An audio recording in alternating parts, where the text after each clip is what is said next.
You were very nice. You were very nice. My son's been gone for years, so it's okay. Other teams can win. It's good. It's a great rivalry, though. I got to tell you, every year it's back and forth. So see you next year. yeah, Yeah, absolutely. exactly. So enough of football. Tonight we're going to talk to you briefly about the project schedule, design process update, a little bit on the budget update, as we had said we would come back to you at milestones. So we've got some good news there. Don's going to give a summary of the design update since the SD phase, and then we'll open it up to all of you for questions. So this is the bar chart schedule that you've seen. As we said, time has been ticking away and there has been lots of progress. We are in the middle of or I should say just starting truly the last design phase. We've been through all of design development since we saw you last. We stopped at the end of design development and did a couple of estimates again, and we'll talk to you about that in just a second. But now we are in hip deep in the construction documents. There'll be another, we'll go to 60% construction documents and stop again, and then one more time at 90% before the job will be ready to go out for bidding.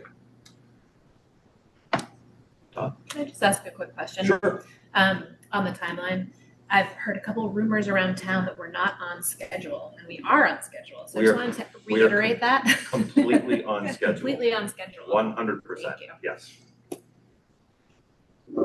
It's fair to say we have not wavered from the schedule at all.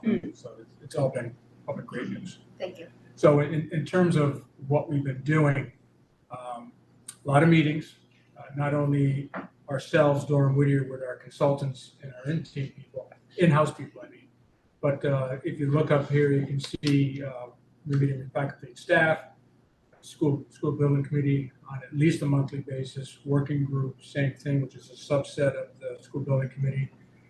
There's a sustainability committee, which is talking about long-term use of the building as it relates to mechanical systems and also materials.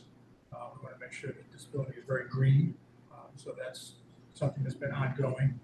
There's a playground working group that's been established that we've been talking with, and we'll touch on this a little bit later in a couple slides.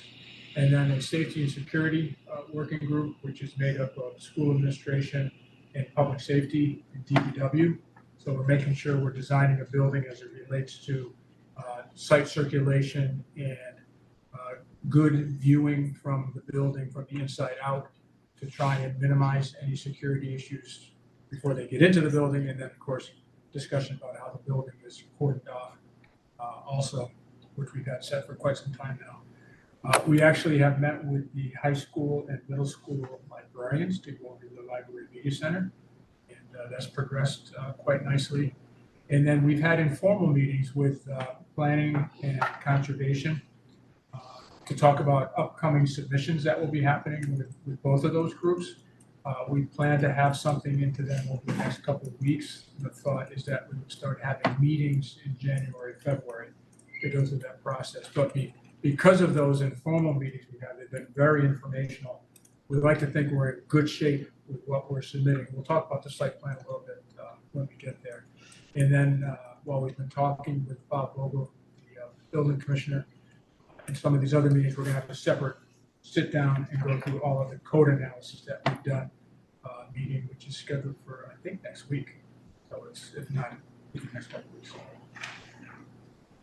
So right along with in tandem of are we on schedule? Yes. Are we on budget? Yes, absolutely.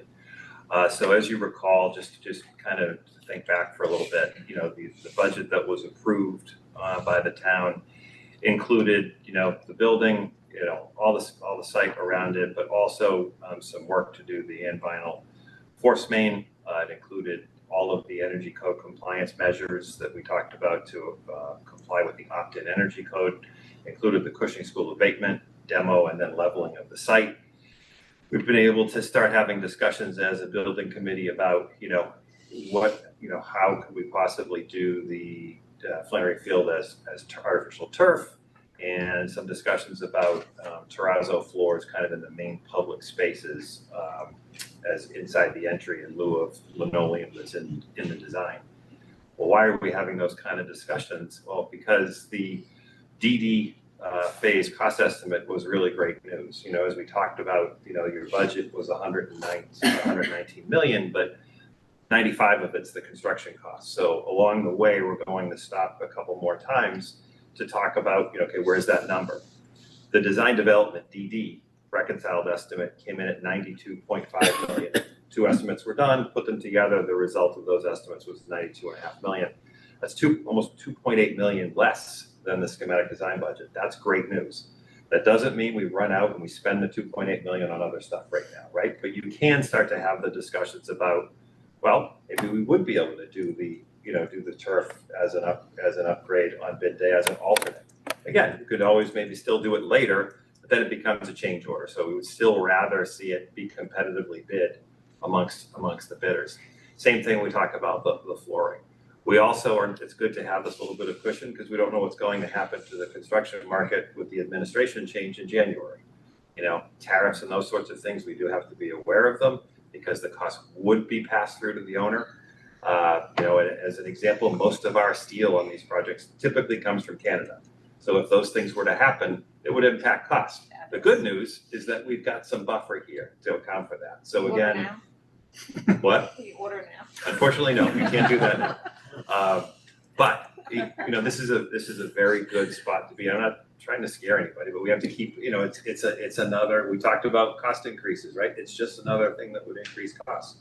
Escalation, you know, normal escalation. Something else spikes.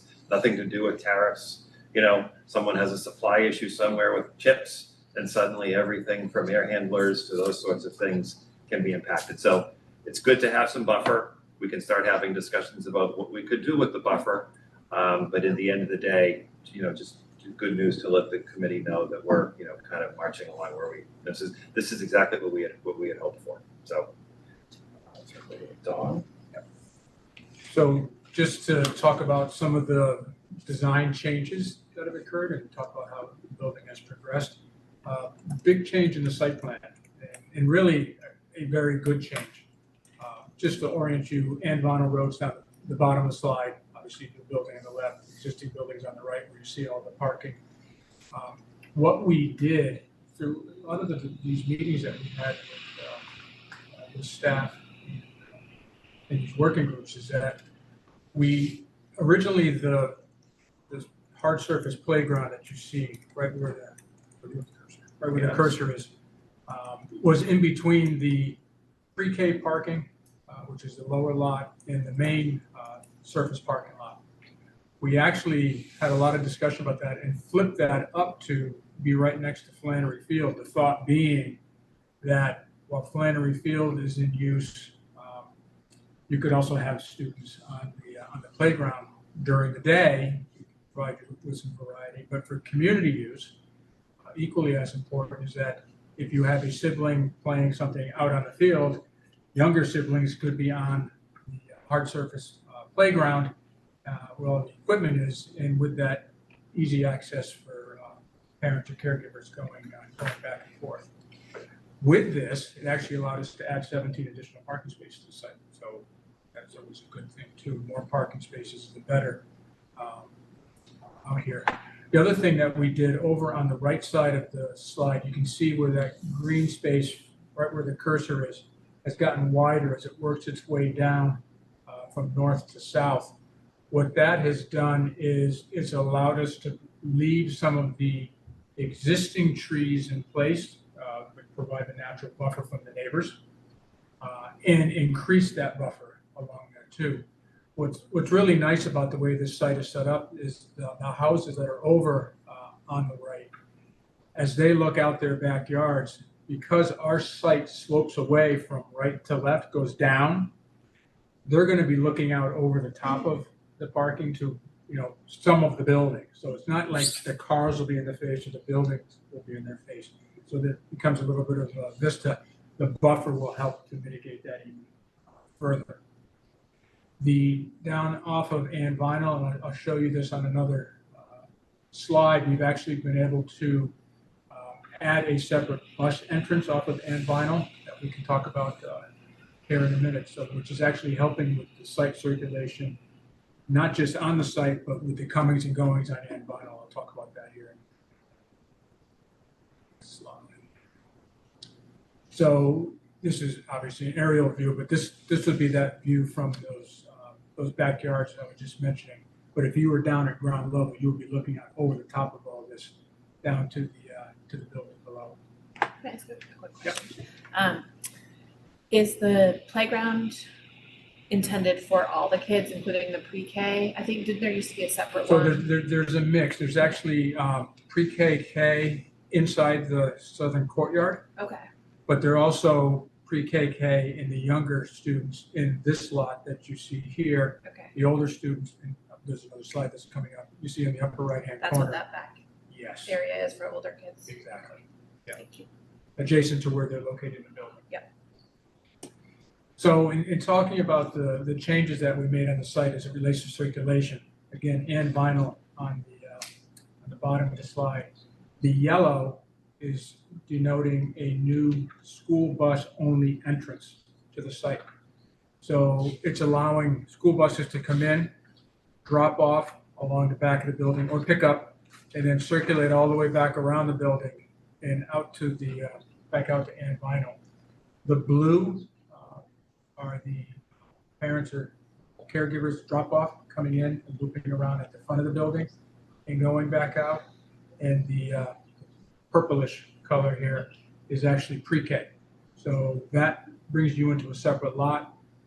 You can bring your child, park your car, walk them into the building, get back into your car, and go back out.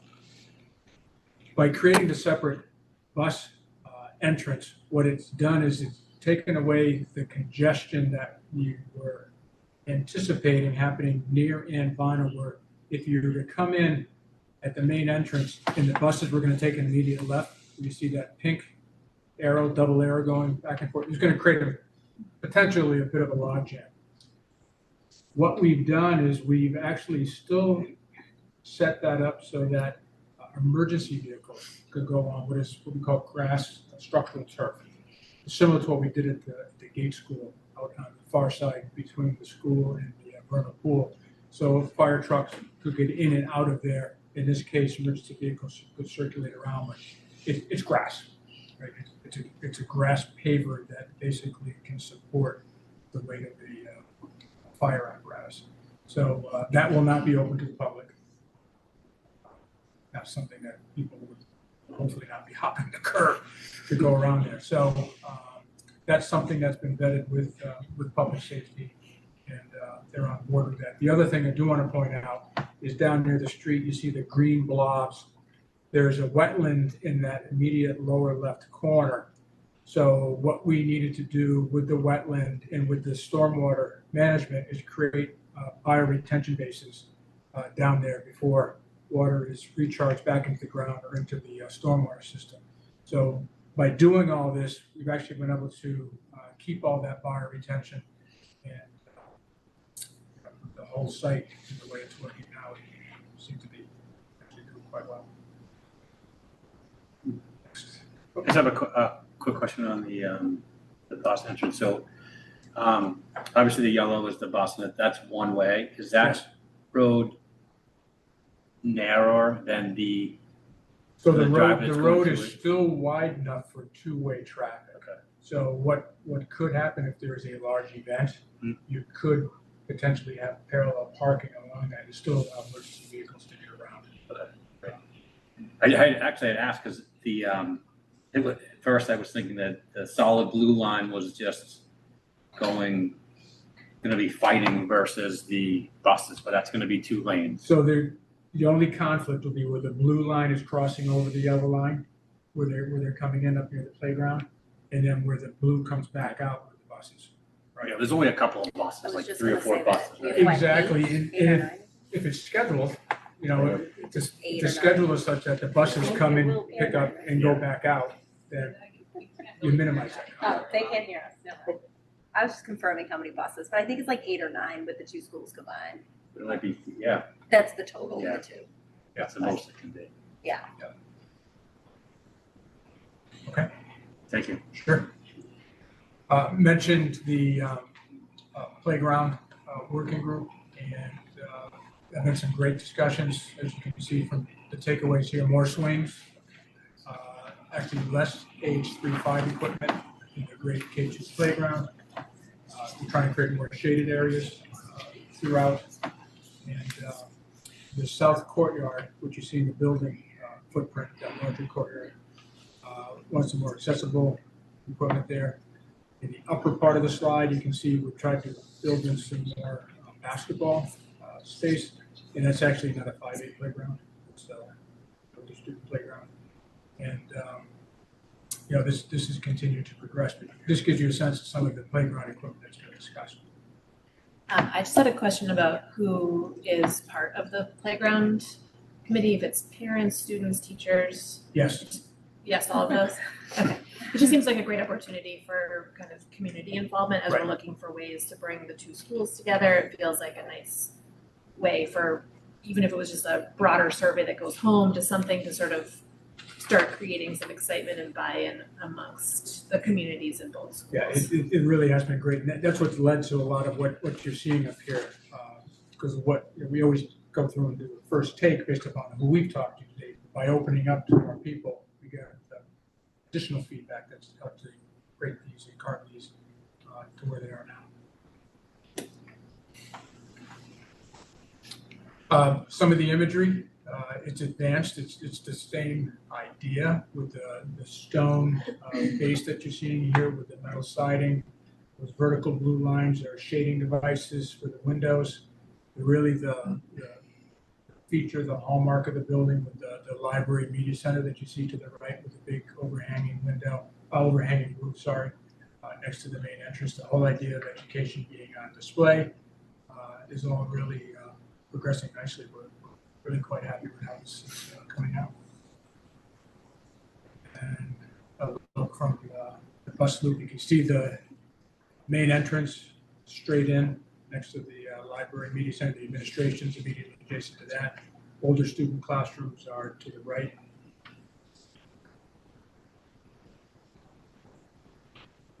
I guess that's it.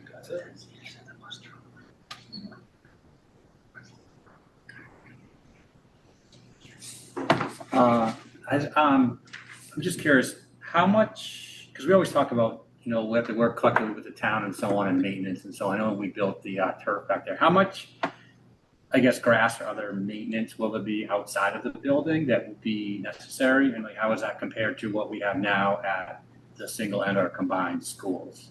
So the most maintenance that should take place out here is lawn mowing, right? We learned a lesson over at Gates where we had this wonderful planting out along the front of the building, and if it's not maintained, it doesn't do very well.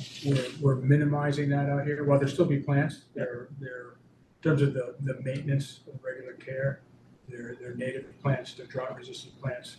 So that shouldn't need to occur. Okay. But it would be accessible by lawnmowers, like the large lawnmowers that. Oh, yes. Okay. Yeah. Okay. Absolutely. You may have some push mowers in some areas, but the idea is to be as easy to maintain as possible. It would be curious to see what the DPW says about how much time they spend at the two schools now, and then what they might be some sort of time savings for them, I would think. Mm-hmm. Who knows? In earlier iterations, there was a outdoor classroom and maybe gardening area for kids that I think exists at both schools now. Is that still part of the plan? So that's still occurring up in the northern courtyard right now. So the idea is that it's in a protected area during the school year. When school is out, when it's major growing season, the thought is that it could be on wheels and it could be wheeled outside the building so parents and volunteers can still maintain it throughout the summer. In terms of an outdoor classroom space, is that what that courtyard is intended to be? So that is absolutely part of it. Still, the way the perimeter of the site is set up with the trees and the planting, there are places where they're not defined as outdoor classrooms. There's outdoor learning opportunities. Great, thank you.